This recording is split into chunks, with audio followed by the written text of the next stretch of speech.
Commander Zixthara's 3 hearts hammered against her crystalline ribcage as she stared at the data streaming across the holographic displays. The human warship USS Defiance hung motionless in space before them, its hull scarred with the marks of countless battles. What they had discovered in their initial scans defied everything the Galactic Coalition knew about warfare. "Commander," whispered her tactical officer, Vel Morak, his voice trembling through the translation matrix. "The deep tissue scans are complete. The results, they're impossible." Zixthara's compound eyes focused on the 3-dimensional schematic rotating before them. The human vessel appeared ordinary from the outside: crude metal alloys, primitive fusion reactors, basic energy shields. But the interior revealed something that made her species' advanced technology seem like children's toys. "Show me the crew quarters again," she commanded, her voice barely above a whisper.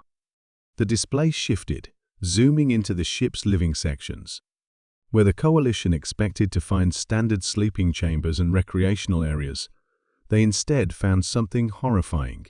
The humans had converted nearly 40% of their living space into what could only be described as torture chambers.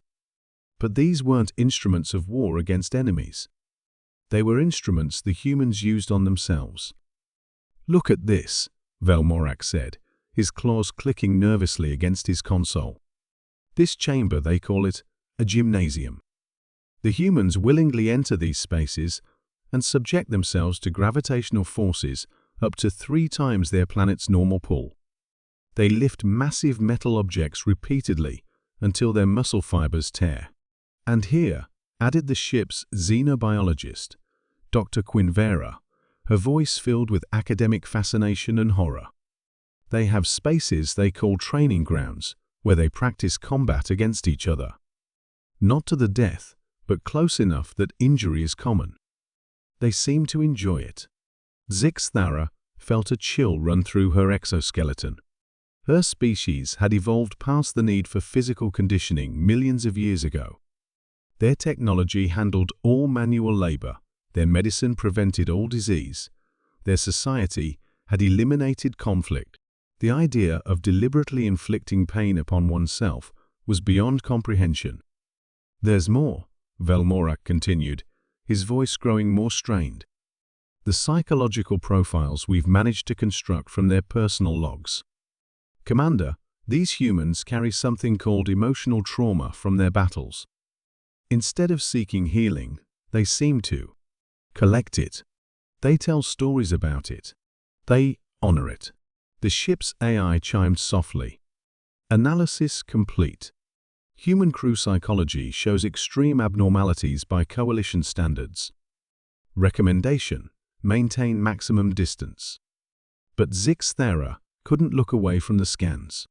In the ship's medical bay, she observed something that made her question everything she thought she knew about intelligence and warfare. The humans had detailed files on their own physical and mental limitations, and instead of working to eliminate these weaknesses, they had developed tactics that specifically leveraged them. "They call it going berserk," Dr. Quinvera explained, reading from the translated files. "When sufficiently stressed or endangered, human brain chemistry can shift into what they term a rage state.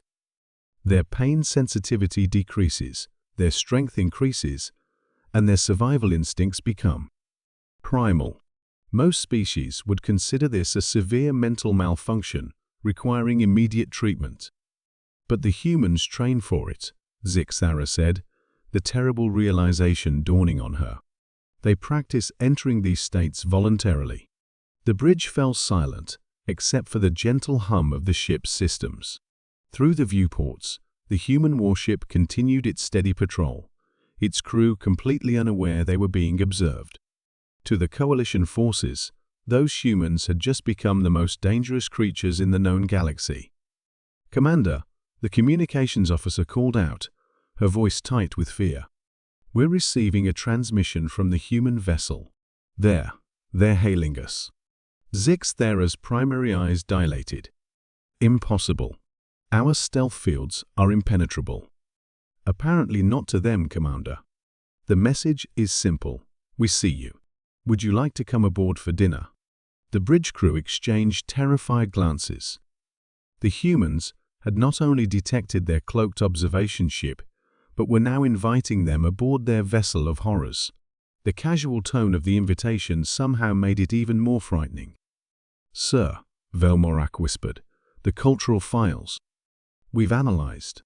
Humans have a concept called hospitality. When they invite guests for meals, they consider it one of their highest honors. Refusing such an invitation is seen as deeply offensive. And when humans become offended," Zixthara asked, though she dreaded the answer, "they tend to respond with what they call war."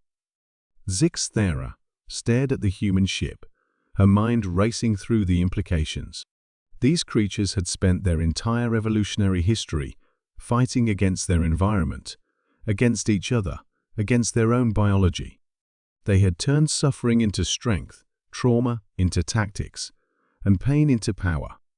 The Coalition had conquered 1,000 worlds through superior technology and careful planning. They had never encountered a species that had weaponized their own weaknesses, that grew stronger through adversity rather than despite it. Commander Dr. Quinvera said softly, "I've been analyzing their military doctrine. They have a saying, 'What doesn't kill you makes you stronger.' I believe they actually mean it literally." As if responding to their conversation, another message arrived from the human ship. "We're making spaghetti. Hope you like spicy food." Zixthara realized, with growing terror, that the humans weren't threatening them with weapons or demanding surrender. They were being friendly. And somehow, that was the most frightening thing of all. She looked once more at the scans of the human warship, at the training chambers where they voluntarily suffered, at the medical bays where they healed only to fight again, at the quarters where warriors shared stories of their trauma like badges of honor. "Set course for Coalition space," she commanded, her voice shaking. "Maximum velocity." "What about the dinner invitation, Commander?" Zixthara's 3 hearts skipped in unison. "Send our regrets. Tell them we're on a diet." As their ship fled into the safety of hyperspace, she made a mental note to recommend that the Coalition establish a buffer zone of at least 50 light-years around human space. Some species, she realized, were too dangerous to contact not because of their weapons, but because of their willingness to use them on themselves first.